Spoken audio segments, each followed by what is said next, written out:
We've got a couple of people have joined us already. Very good.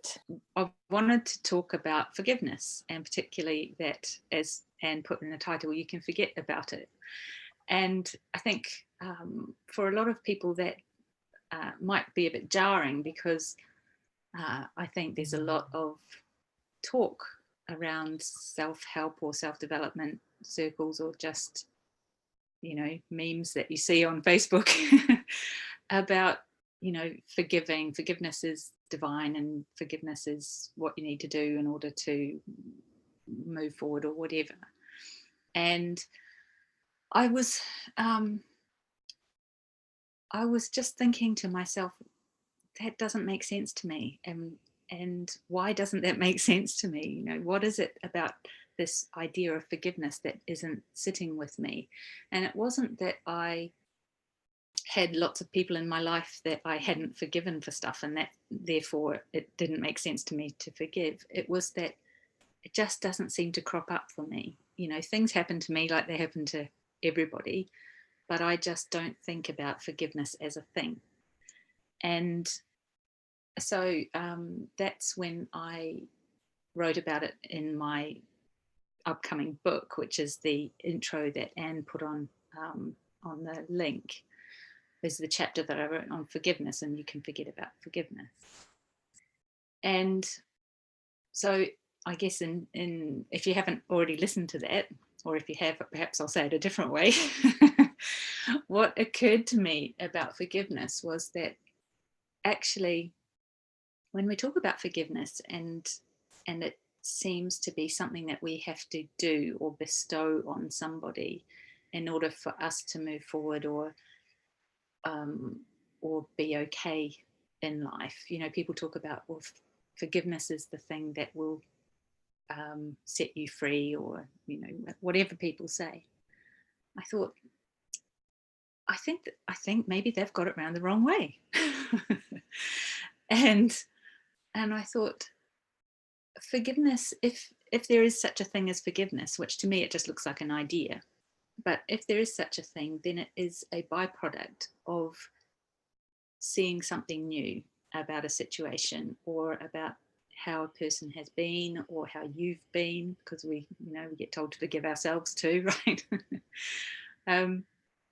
And I thought, well, so what is it? What is that? What are we looking for really when we're talking about forgiving someone, or moving on, or finding closure, or any of those things? We're talking about peace of mind. We want peace about this thing. And that's when it kind of became clear to me, because I thought, well, peace of mind, my peace of mind doesn't come from anywhere outside of me. And that's, I guess, for those who might be watching this who aren't familiar with this understanding that this whole series that Anne has put together is based on, the fundamental premise, or one of the fundamental premises of this understanding, is that our experience of life is created from within. It's an inside job, literally, and it's not, we're not at the mercy of the things that are happening to us in our lives, or the people that are that seem to be the cause of our distress or upset, or state of non-forgiveness. And so when I looked at it from that point of view and thought, well, if my feelings are coming from me, then having to forgive someone in order for me to move on doesn't make sense. What will happen is that at some point, perhaps, I will find peace about this thing, and then forgiveness won't look like something that I have to do anyway, because I'm already peaceful. Does that make sense to you, Anne? I switched the microphone off because there was an aircraft coming over. But yeah, it does. It makes total sense to me. I think it's the same with all sorts of things. That I think forgiveness is a really good example of it, of seeing things in a different way, because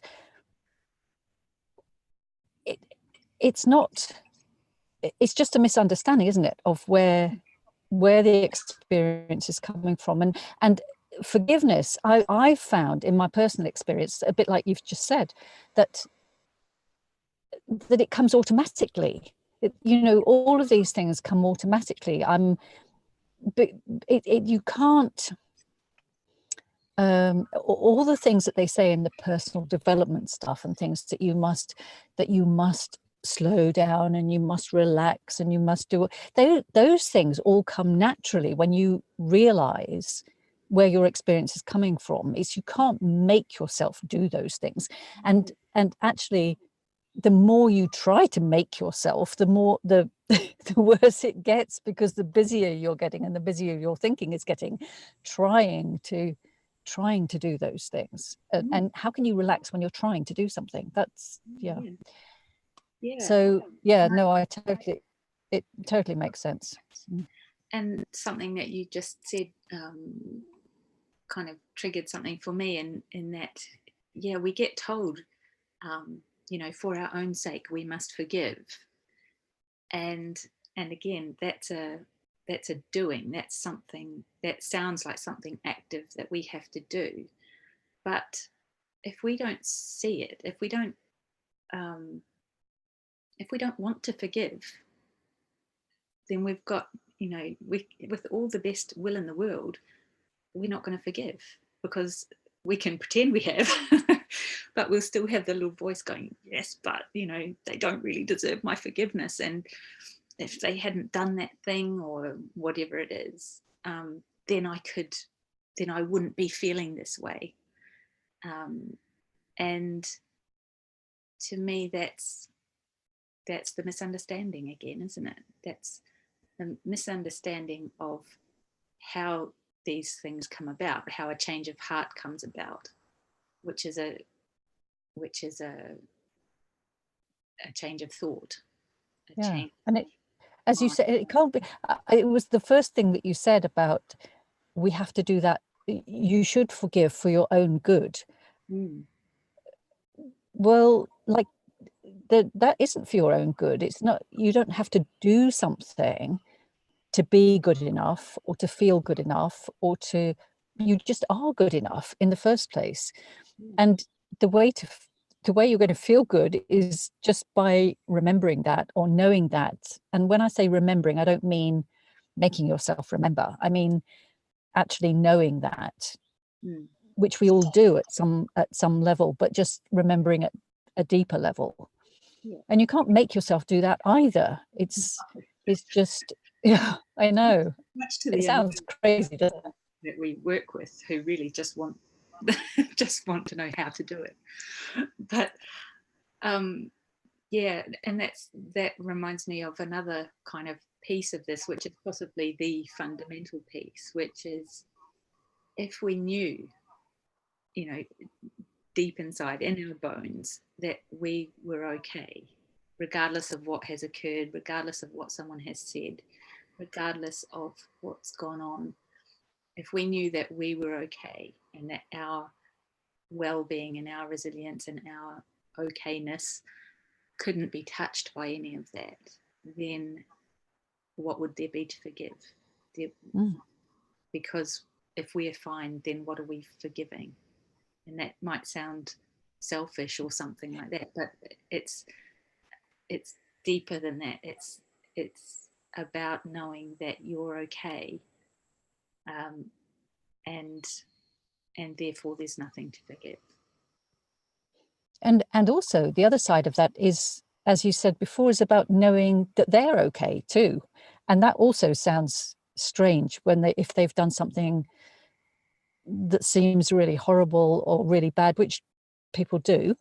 Mm. It's knowing that they are not their behavior, that none of us, that we're having a human experience, but we're not the behavior, and we're not the body, and we're far more than that.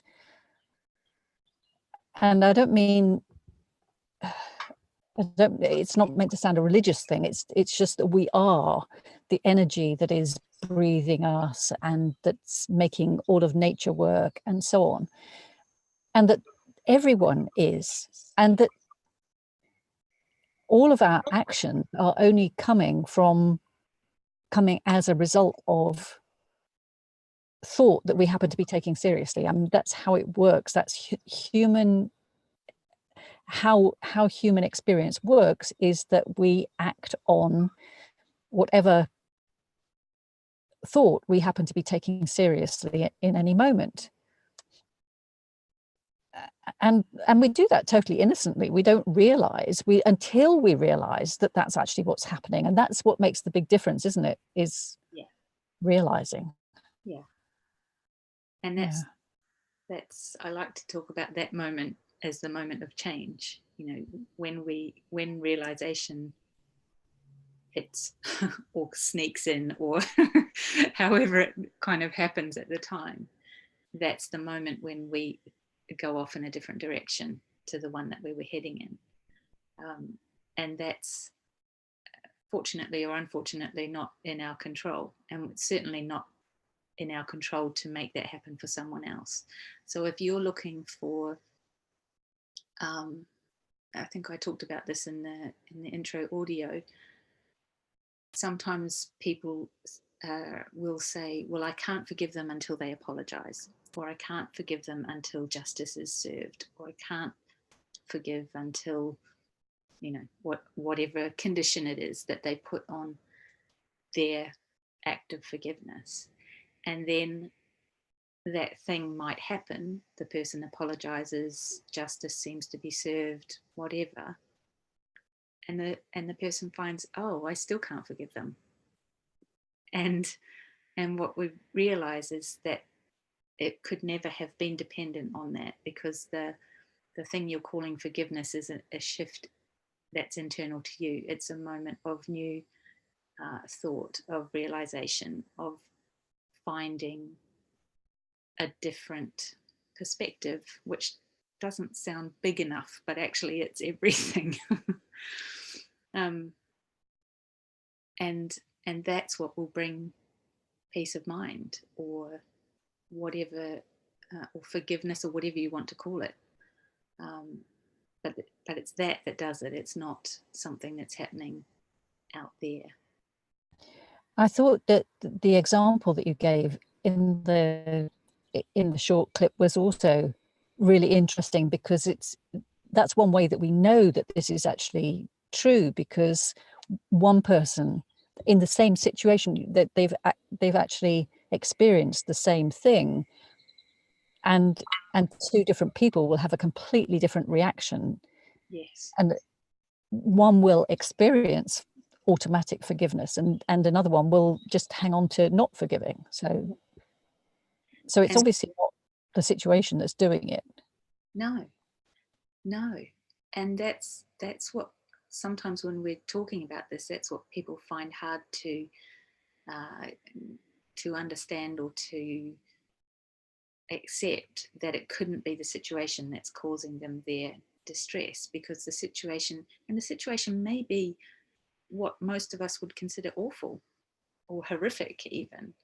um, but the fact is that different people will have a different experience of that. You put 10 people in front of the same situation and you'll get 10 different experiences.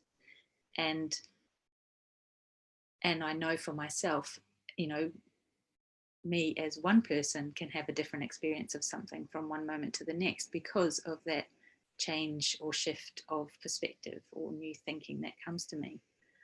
And I can think of at least two off the top of my head, and I know there are hundreds across my life, where, you know, if someone has said something and I've been upset about it, and as an example, someone said something about me that wasn't true, and that I got really upset about, and I was um, I was just very upset for a number of days, actually, thinking, I've got to put this right, and then they've got to apologize, and this is not right, and who are they going to tell, and what are those people going to think of me, and, you know, all of that kind of thinking, um, until at some point it just fell away, and and I had new thinking that was much more along the lines of, and this is not a prescription, this is just what occurred to me. It was more along the lines of, oh, this is not even about me.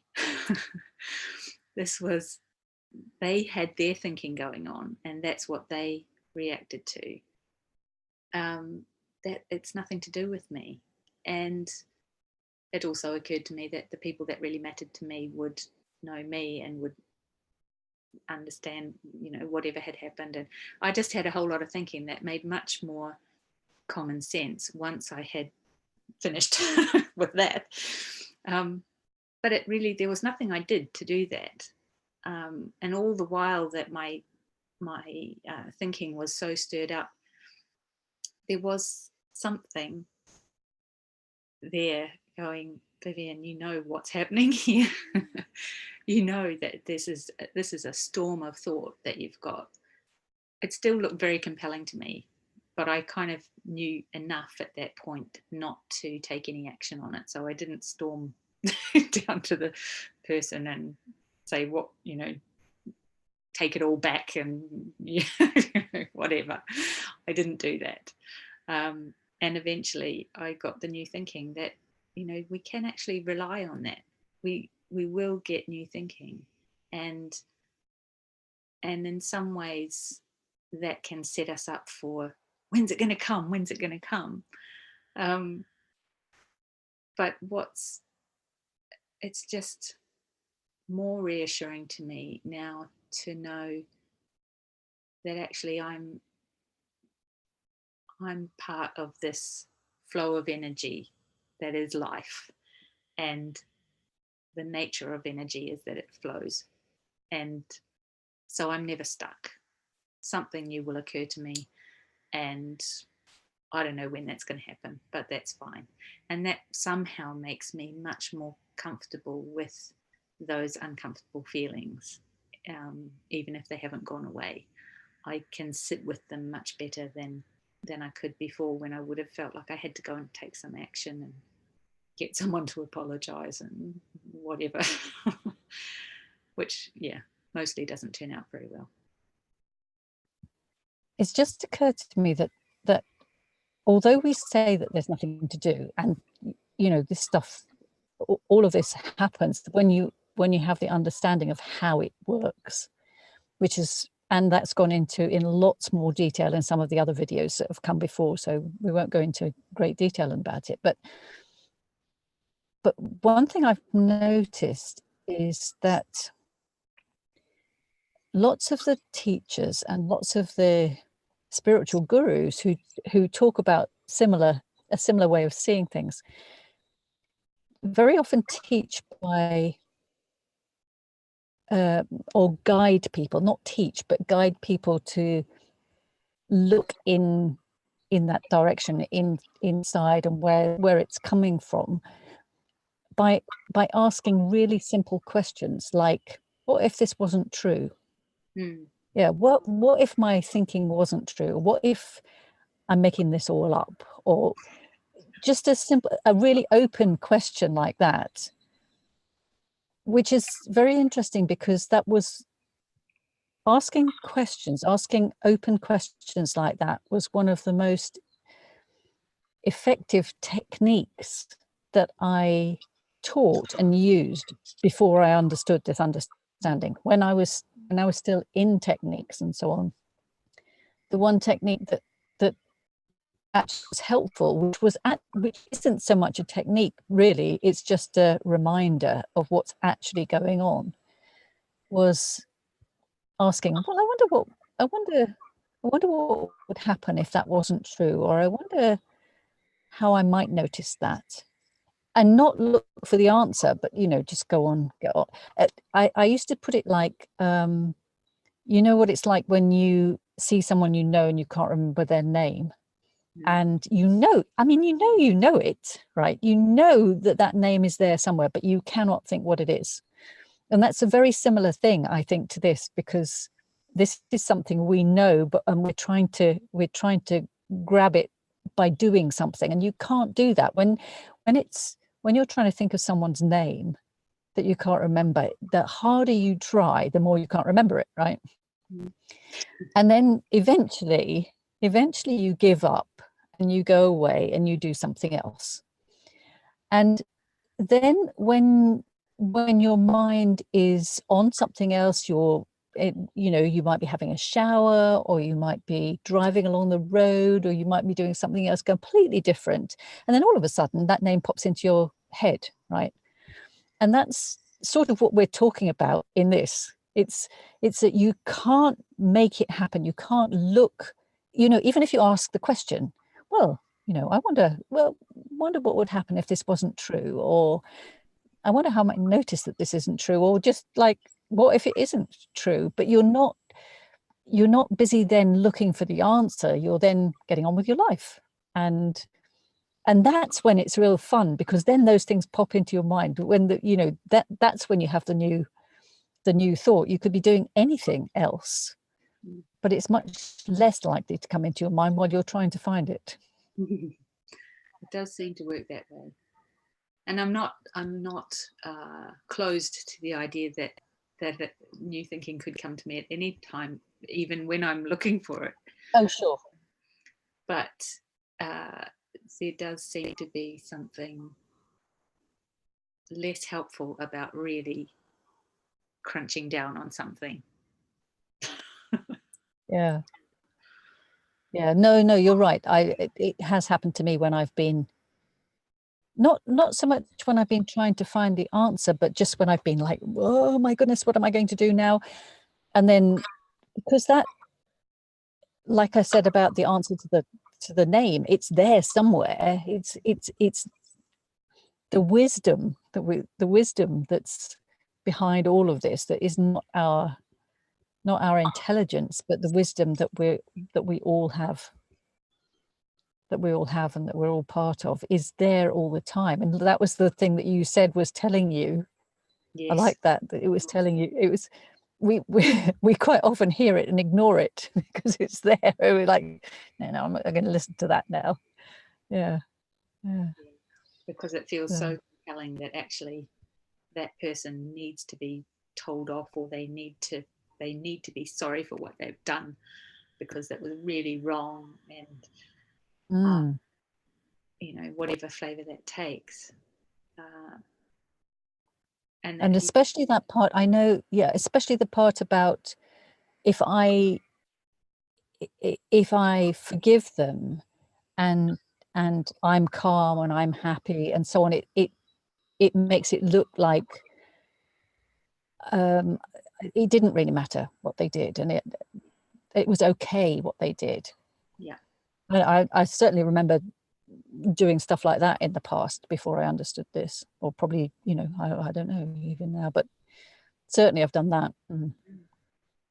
Yeah, that's a big thing, I think, when people are holding on to not forgiving, holding on to resentment or anger or whatever it is.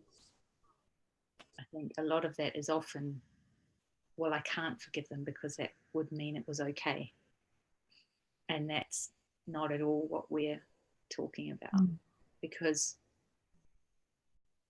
from a purely practical point of view, and this is probably not terribly, well, I don't know, it doesn't make sense to me to suffer for the rest of my life, uh, holding on to anger and resentment about something that someone did that they may not have even remembered for a start. Ooh. Mm. Um, and who gets to feel that? That's me. And Yeah. so um, if I can find a different way of understanding that,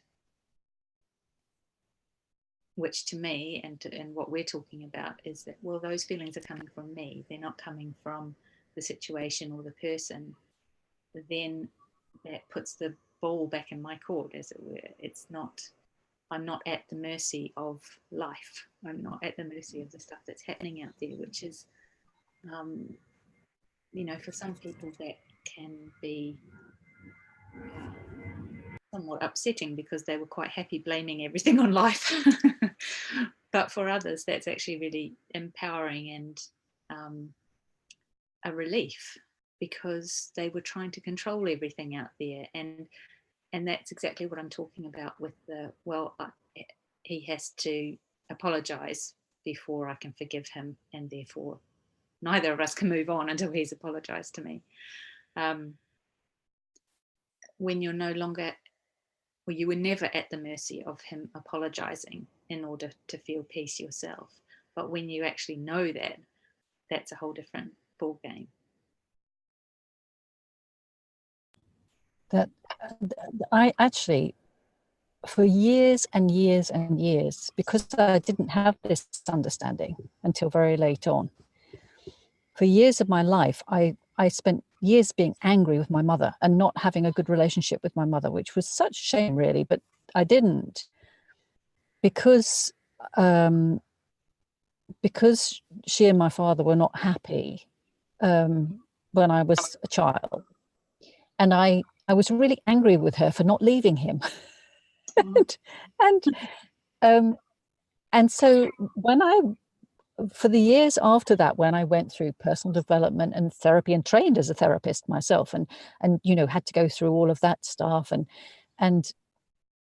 but it was still about, in all of those things, it was still about it being, my feelings were coming from the outside. They were coming from what had happened and how I'd experienced that and so on. And it wasn't until I came to this understanding and realized that she was just doing the best that she could in the situation with the thinking that she was having, and it was nothing to do with me, and it was nothing, she was just doing the best that she could, and it was nothing to do with the way and my anger was like, it just disappeared. And we had a really, really good relationship, luckily, for the end of her life. So, which was so, and it was nicer for me to say, me that had been making myself suffer, and unnecessarily, you know. But I can remember even thinking, no, I mustn't let her near, and I mustn't forgive her, and because I thought I had to defend myself to keep myself safe and happy and so on. But and actually I didn't, because I was okay and safe and happy in the first place. And it was only my thinking, the way I was listening, and the thoughts that I was listening to, that were making me feel unhappy and insecure and all of those things. It wasn't her at all. Yes. Yeah. Yeah. As soon as I realized that, I didn't have to do anything. Yeah. That's the lovely thing about it, isn't it? Things, it just falls away or dissolves, or however you want to put that. It just doesn't make sense anymore. And I've noticed when that kind of thing has happened to me, I you couldn't get me upset about the thing anymore if you tried, because it's just gone. And that's kind of, I know, it's amazing. It's such a gift when you see it, and it's a gift, you know. Yeah, it's a gift to yourself, but it's also, what a lovely gift for your mum. And if you're anything like me, you didn't have to sit down with your mum and say to her, this is what's happened. You just kind of start living differently and being differently with her, and your relationship is different, and there's no talking about it and resolving issues and whatever, because the issue was always in your thinking, and when your thinking is different, but for that thinking, there is no issue. Yes. So it just reminded me too of another, someone else I know who was relatively new to this understanding, but she was I think she was a therapist, but and she was fine in her work and she was fine in most of her life, but she was really, really struggling with her father, and she could not forgive him, and she was angry with him, irritated with him all the time, and she had to spend a lot of time with him every day because he wasn't very well and she was looking after him, and I just told her pretty much what I've told you, and she was like, oh yes. Oh, and, whoops. and she and I didn't, I didn't say you need to do this or you. She was like, oh, and I spoke to her the next week, and she was like, it just disappeared. I can't believe, like I'm fine with him now, and he can do all the things that he did before that are just as that were irritating, but it was my thoughts that were irritating me, and I didn't realize. I just could not see it, that it was my thoughts that were irritating me about what he was doing, not what he was doing. And he could carry on doing all of those things, and but the funny thing is that that like you said, they then seem to change Mm. because those things are not getting the response that they were intended to get.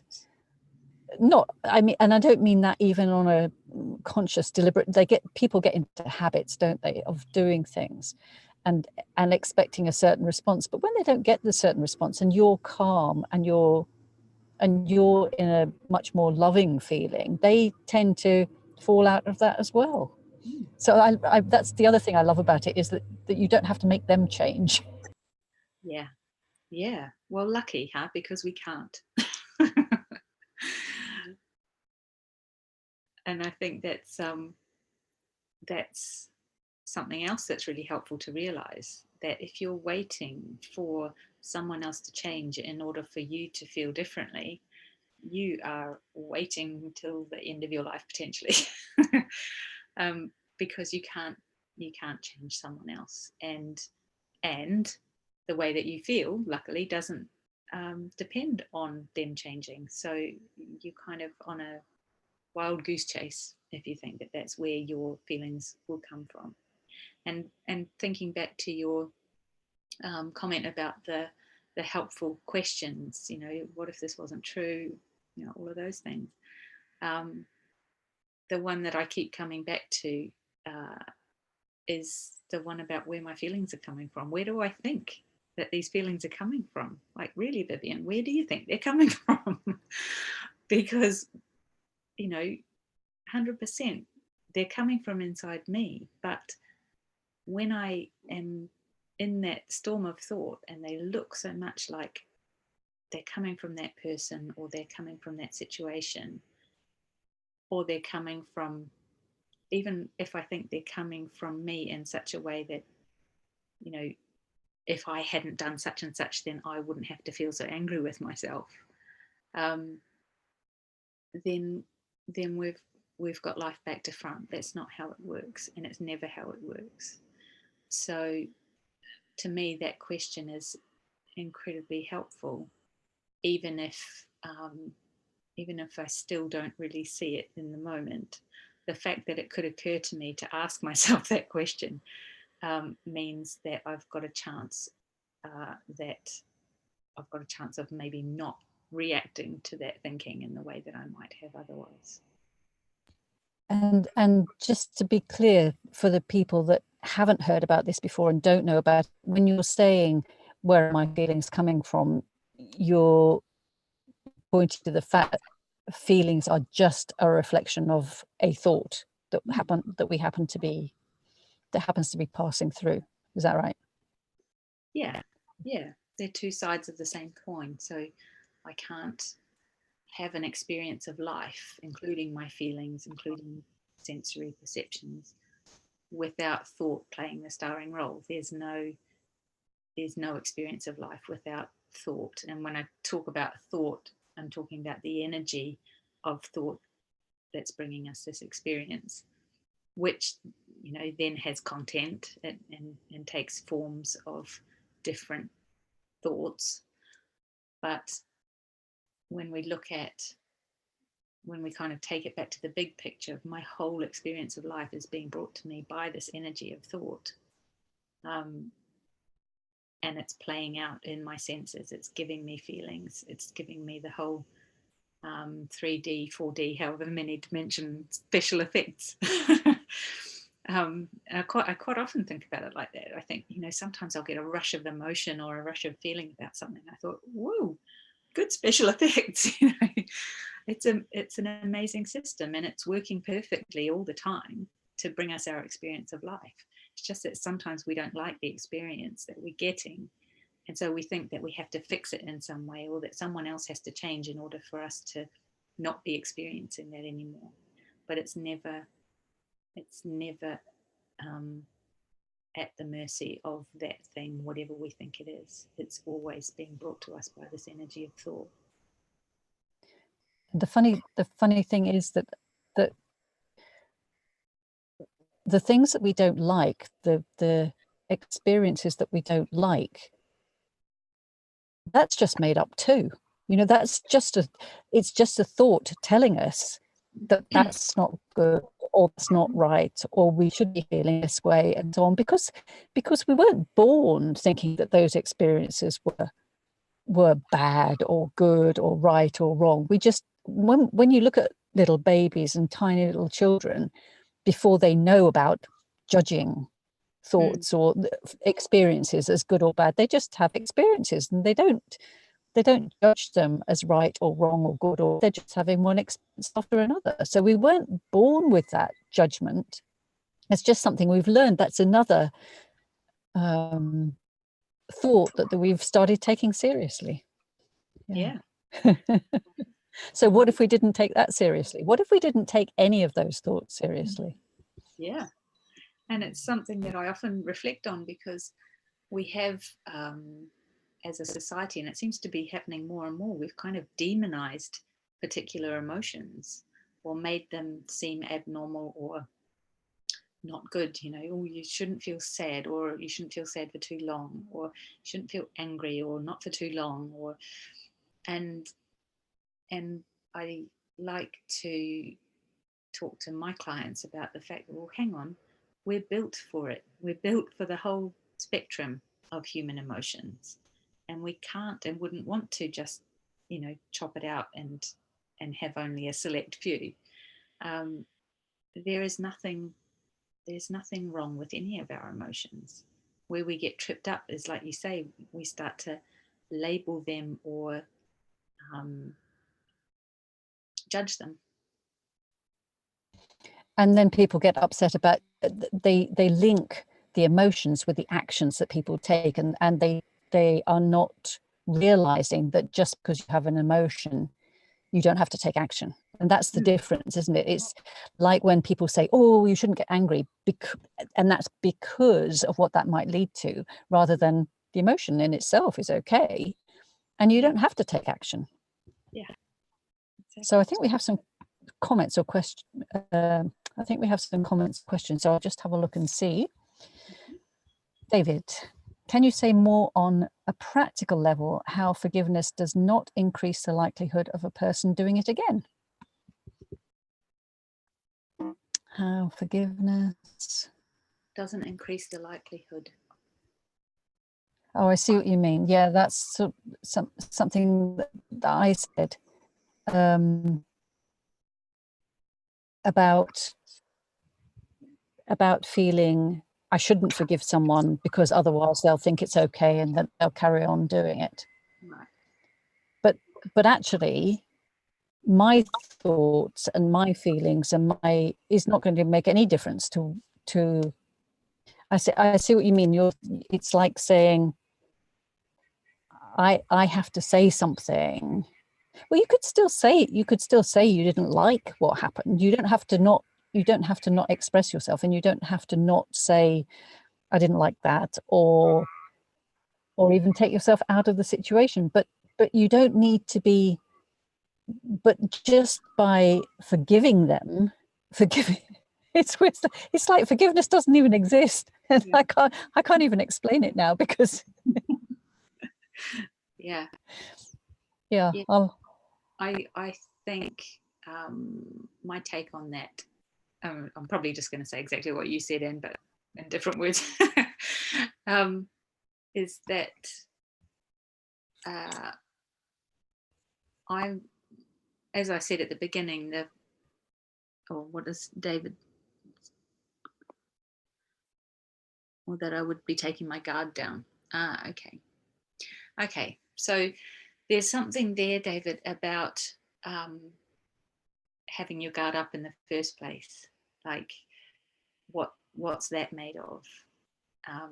To have your guard up implies to me, and obviously I'm just going on this line of of type, that you, in order to put your guard up, you would have to think that you were in some way vulnerable or at risk of being hurt, and that, and when I'm not talking about a physical, I'm not talking about physical violence.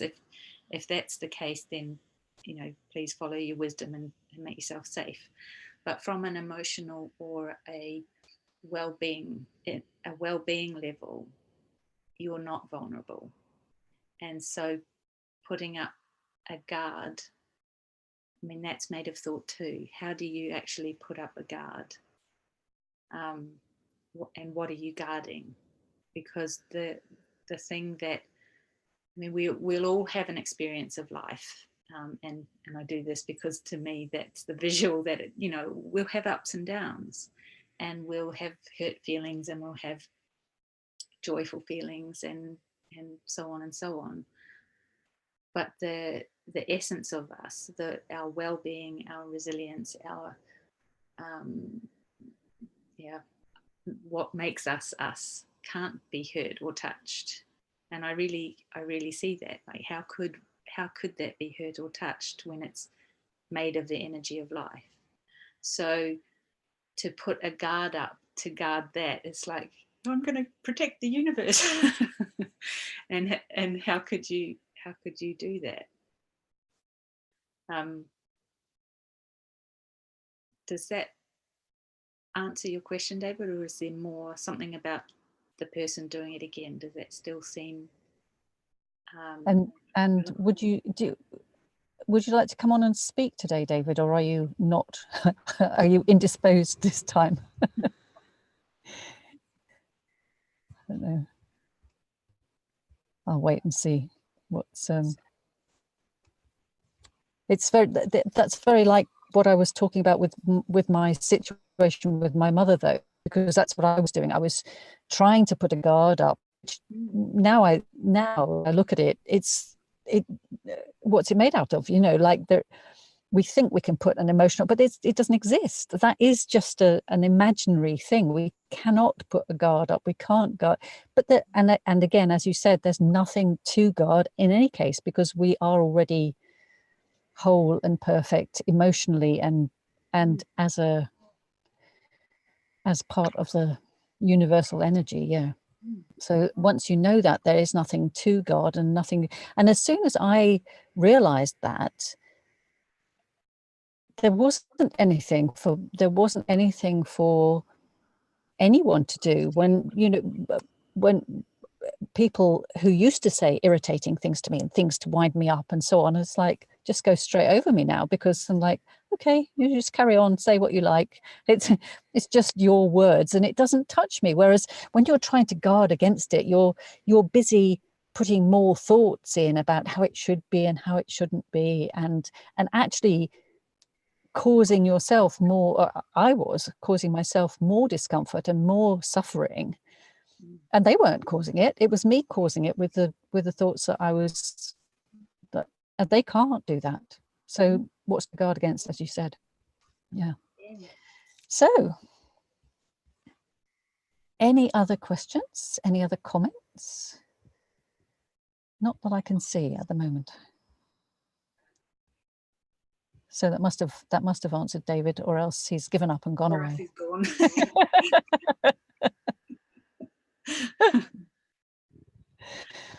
Okay, let me just check on here and make sure what's going on here. That's so.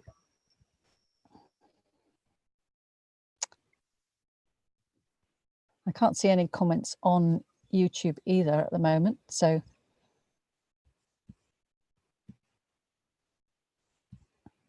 okay. David said that was helpful. So, yeah, there we go. There's obviously a delay it gets through. Either that or David's very slow at typing. Yeah. So tell us just a bit then, Vivienne, about this new book you're writing, because I don't know anything about that yet, apart from the chapter that you've given us. It's, well, the first book that I wrote was called 28 Days of Resilience, and that came from an audio series that I recorded. And I've had lots of feedback from people saying, I really like the bite-sized chunks of it, because it's done in, you know, here's day one, here's day two. And so for this book, I just thought, well, I'll keep the same pattern. And I'd had a lot of things coming to me about relationships, and hence one of the chapters is on forgiveness. And so, yeah, stay tuned. 28 days of relationships coming soon. 28 days. Oh, right, okay. And when are you expecting that to be out? Do you know yet? Oh, sometime in the next year or two. It's only 28 days. She says. I say that, but how long it's taken me, you know, I've started so many books, but then that's, you know, and then I don't know, how do you write books? Do you just decide, you just go with whatever comes up, or do you have a no. You don't make yourself sit down and I must write some now? I don't have a No. that. No, it's more of an inspiration thing for me, but I do have it all written. It needs to be edited, and I need to do all the stuff I do to get it. All right. So it will happen. It's just a matter of prioritizing, I guess. So you came to write your first book because you'd done the podcasts, or you did the podcasts first? That one was I wrote the script for the podcast because I scripted it all and did the scripts and made them into individual audios that I then sent out. It's still available if anyone would like to sign up. And when I'd written all the script, I thought, that's a book. That's, you know, a book. So then I did make some additions and changes for the actual book version, because it was written to be an audio, not to be a book. But yeah, it was kind of multi-purpose in the end. Yeah. Thank you very much. That's been lovely. It's a lovely discussion. So if anyone has any more questions when you're watching back, or when you're thinking about it afterwards, or if you notice anything changing just from having listened, then please feel free to post underneath the video. Also, you can get in touch with us through the website or through Facebook, and Vivienne's on Facebook too. So thank you very much for being here, and we'll see you again next time. Thanks very much, Vivienne. See you later. See you. Bye, Anne. Bye, everyone. Bye.